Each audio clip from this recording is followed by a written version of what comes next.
Vous êtes sur TV5 Monde, 64 minutes. Deuxième partie, c'est l'heure de votre grand angle avec une question ce soir. Donald Trump a-t-il un boulevard devant lui après le retrait de Ron DeSantis de la course à l'investiture républicaine? Le gouverneur de Floride s'est rallié à l'ex-président des États-Unis qui a désormais face à lui une seule adversaire, Nikki Haley, avec nous pour en parler. À la veille de la primaire dans le New Hampshire, Jérôme Viala-Godefroy, bonsoir, bienvenue.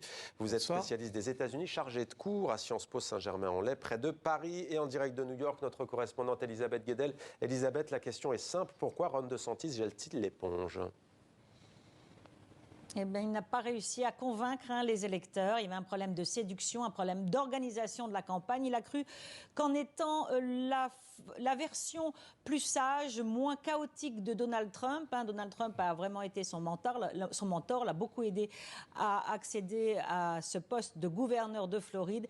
Eh bien, il a pensé être la formule plus acceptable pour les Américains. Eh bien, en fait, non, les électeurs, ça n'a pas marché. Puis il y a eu des erreurs dans l'organisation de sa campagne, et puis les donateurs qui avaient beaucoup misé sur lui à la rentrée 2023, en fait, se sont tournés petit à petit vers Donald Trump. Donc, des erreurs d'organisation et surtout un problème vraiment pour séduire les électeurs.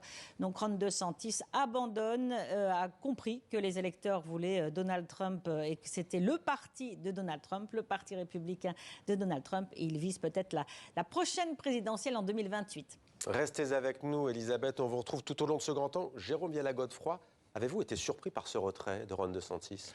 Pas vraiment. Enfin, le timing, je pensais qu'il attendrait peut-être la suite, mais de toute façon, dans le New Hampshire, il était quasiment sûr de faire un très très faible score.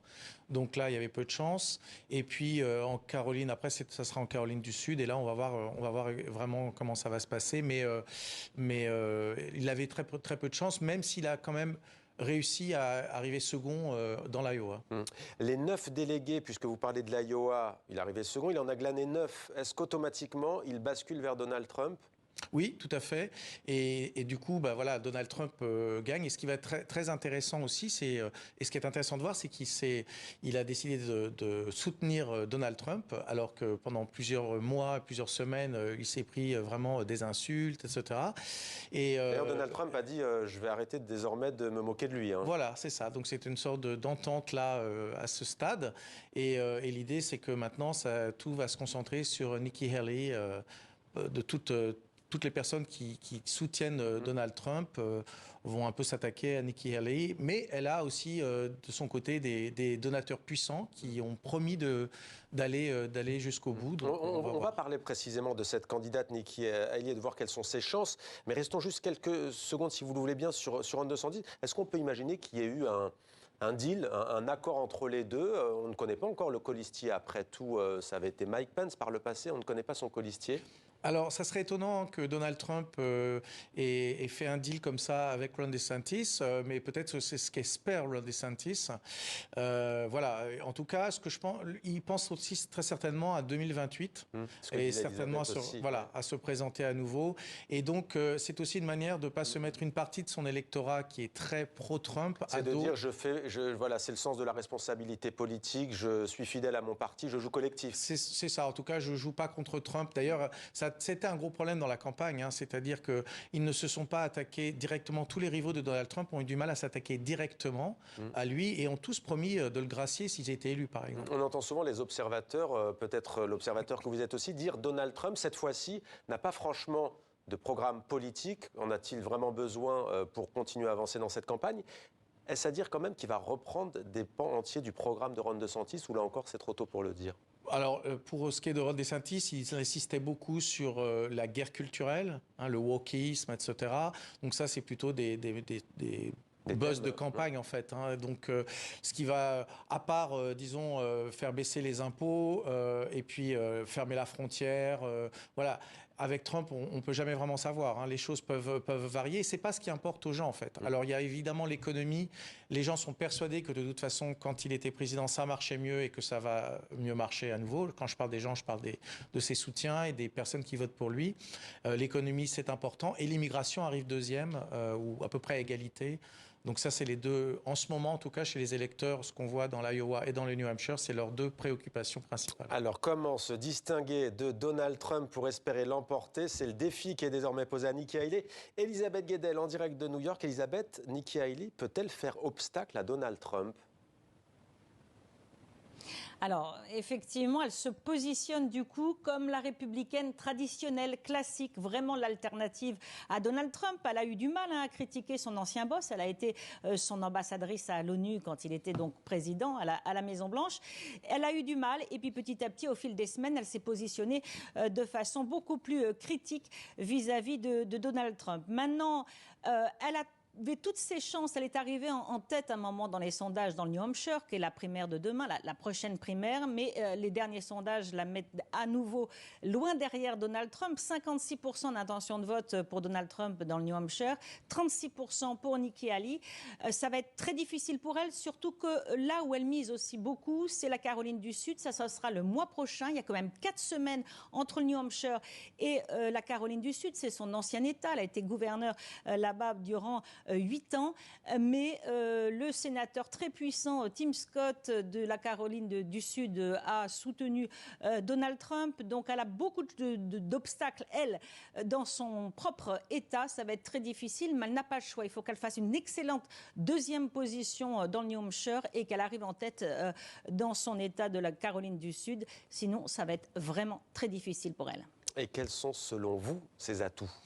Alors, ce qu'il faut voir aussi, c'est que le New Hampshire est intéressant parce que les indépendants, les gens qui ne sont pas inscrits dans aucun des deux partis, peuvent voter aux primaires républicaines. Et il y a un pourcentage assez important, à peu près 30% de l'électorat qui se dit non affilié, donc indépendant.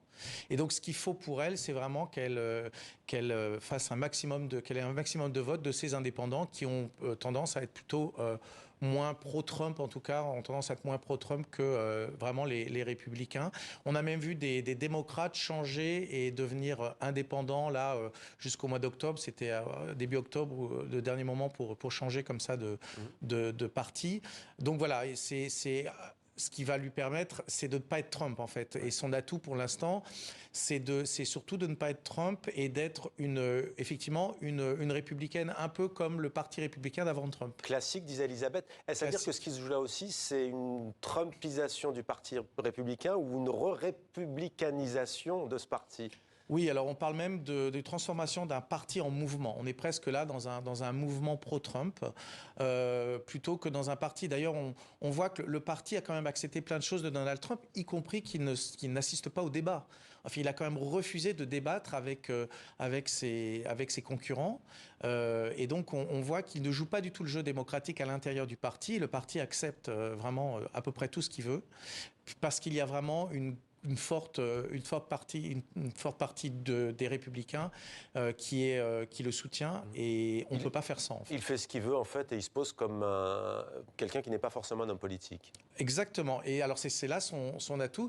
Et là on va avoir quelqu'un Nikki Haley qui représente le parti, le système politique d'une certaine manière, et on va voir avec Donald Trump quelqu'un qui se place vraiment comme étant extérieur et anti-parti et qui veut nettoyer Washington et la politique américaine. Pour vous, il ne fait aucun doute, la finale est connue, le face-à-face, ce sera, pour utiliser un mot qu'on connaît aux États-Unis, un remake de la précédente présidentielle? J'ai du mal à croire que Nikki Haley va y arriver.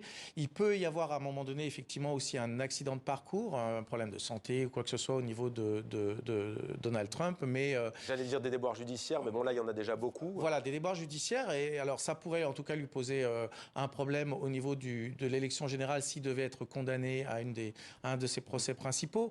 Mais on n'en est pas encore là et de toute façon il se présentera. Enfin tant qu'il peut, je pense qu'il aura l'intention de se présenter. Et je pense que même s'il devait être hors parti, il se présenterait comme, je dirais, indépendant ou en dehors de... Pour lui, c'est vraiment une question aussi de survie. C'est une question de pouvoir aussi éventuellement se gracier de problèmes judiciaires qu'il pourrait avoir. C'est très personnel. Ça doit peser aussi dans son esprit à Donald Trump. En effet, Elisabeth Guedel, 2 questions pour vous. On va d'abord voir après la question des sondages entre Donald Trump, s'il venait à affronter Joe Biden. Mais d'abord peut-être l'état d'esprit des Américains aujourd'hui. Est-ce qu'ils sont persuadés pour la plupart qu'ils vont devoir redépartager à nouveau Donald Trump et Joe Biden ? Ah oui, ils sont persuadés que Donald Trump va faire face à Joe Biden, sauf accident effectivement de parcours pour l'un ou pour l'autre. On pense aussi à Joe Biden, hein, qui est âgé, qui a dépassé ses 80 ans. Donc pour les Américains, c'est fait. Et c'est même, il y a un manque d'enthousiasme important. Il y a peut-être plus d'enthousiasme du côté des Républicains, ce qui est un petit peu nouveau dans l'histoire politique des États-Unis, puisque c'était plutôt à gauche qu'il y avait une flamme, un enthousiasme. Mais bien maintenant, on le retrouve avec Donald Trump depuis 2016 d'ailleurs, mais surtout maintenant un peu plus cette flamme à droite. Mais pour les Américains, les jeux sont faits avec beaucoup de déception de la part des jeunes qui disent que ces présidents ne les représentent pas, ils sont trop âgés, ils ne représentent pas la société. Mais c'est vraiment effectivement dans la tête des Américains, les jeux sont faits. Alors on l'a compris, Elisabeth, Donald Trump archi-favori dans son propre camp, dans cette investiture et cette course à l'investiture républicaine. Qu'en est-il au niveau national, donc face à Joe Biden? Que disent les derniers sondages? Côté Donald Trump a quand même réussi quelque chose alors qu'on pensait qu'il n'arriverait jamais à le faire, c'est qu'il a réussi à élargir sa base électorale. Il y a cette base de grands fidèles, c'est proche du culte de Donald Trump, mais il a réussi à élargir puisqu'aujourd'hui, il y a des républicains qui sont prêts à voter pour lui et même le place devant les derniers sondages. Si le scrutin présidentiel se déroulait aujourd'hui, bien Donald Trump arriverait en tête. Ça serait très serré, ça se joue à 1 ou 2 points, donc il y a quand même des marges d'erreur, ça dépend des sondages, mais en moyenne, ça donne une marge d'erreur très étroite. Mais Donald Trump arrivera en tête face à Joe Biden, le président démocrate sortant. Et il y a une question sur laquelle vous travaillez, Jérôme Viala-Godefroy. Vous êtes intéressé à une question. Combien au sein des sympathisants, des partisans du Parti républicain pensent que l'élection présidentielle précédente a été volée et vos chiffres sont assez effarants? Oui, alors là, ça a même augmenté. On est à peu près à 70%. 70% des républicains, de l'électorat républicain, pensent que l'élection de 2020 leur a été volée. Et que donc, Joe Biden n'est pas un président légitime. Ça fait 30% des Américains. Ça fait 30% des Américains, donc c'est énorme. Et là, vraiment, c'est un sujet très intéressant chez les universitaires, chez les spécialistes en politique, c'est de comprendre comment autant d'Américains ont pu adopter quelque chose qui s'avère être un mensonge.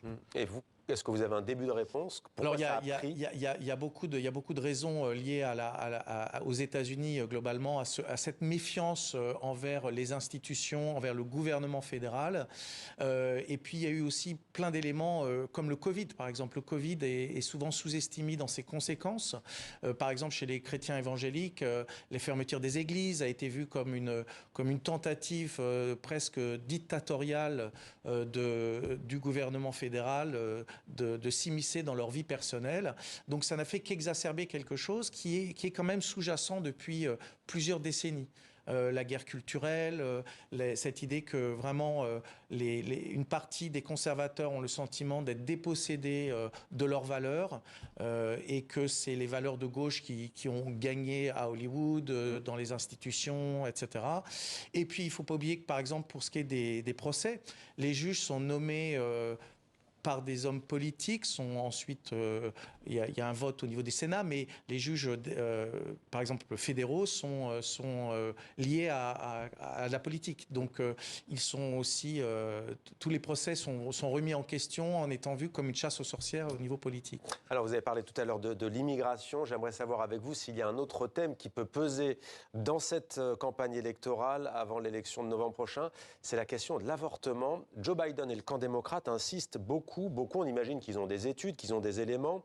Ils insistent beaucoup pour dire qu'une victoire de Donald Trump achèverait de dynamiter, je cite, le droit à l'avortement aux États-Unis. Est-ce que cette question de l'avortement, elle peut peser? Oui, tout à fait. Elle peut peser et on l'a vu déjà qu'elle a pesé.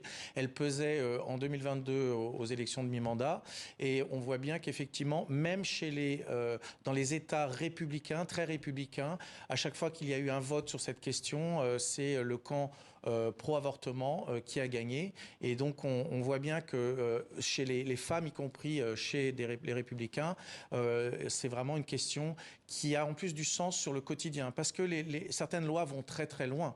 Dans le Texas, il y a vraiment des questions sur même des femmes qui ont eu des fausses couches et qui se retrouvent condamnées, ou en tout cas on les menace parce que elles se sont même pas en cas de débarrassées danger, du en fœtus. fait. Voilà, et même en cas de danger. Donc ça peut être une question effectivement qui peut être centrale et surtout qui a du sens. Donc s'ils arrivent à mettre cette question sur le devant de la scène, c'est quelque chose qui peut embarrasser les républicains. Et d'ailleurs, Donald Trump, voilà, il fait attention un petit peu à ce qu'il dit là-dessus, tout en disant, tout en se gargarisant d'avoir quand même nommé les juges de la Cour suprême qui... Elisabeth, à New York, peut-être juste, il nous reste une toute petite minute à peine. Vous confirmez, Donald Trump fait attention sur cette question tout de même ? Oui, il a même critiqué Ron DeSantis qu'il trouvait trop extrême sur cette question de l'avortement. Il fait attention pour essayer quand même d'avoir justement aussi des gens plus modérés, plus centristes. C'est une question sensible. Mais si effectivement il est élu, il faut comprendre que pour le moment, Joe Biden essaye d'avoir quelques décrets pour garantir un accès aux soins, au moins garantir les frais de transport de personnes du Texas, etc., qui veulent venir avorter dans des villes où on peut avorter. Là, évidemment, ça risque de disparaître. Mais Donald Trump, c'est vrai, est très prudent, on le sent, mais c'est une question encore centrale. Elisabeth Guedel en direct de New York pour TV5 Monde. Merci beaucoup, Elisabeth, pour toutes vos précisions précieuses. Et merci à vous, Jérôme Viala-Godefroy, pour votre éclairage toujours aussi pertinent. Merci à tous les deux.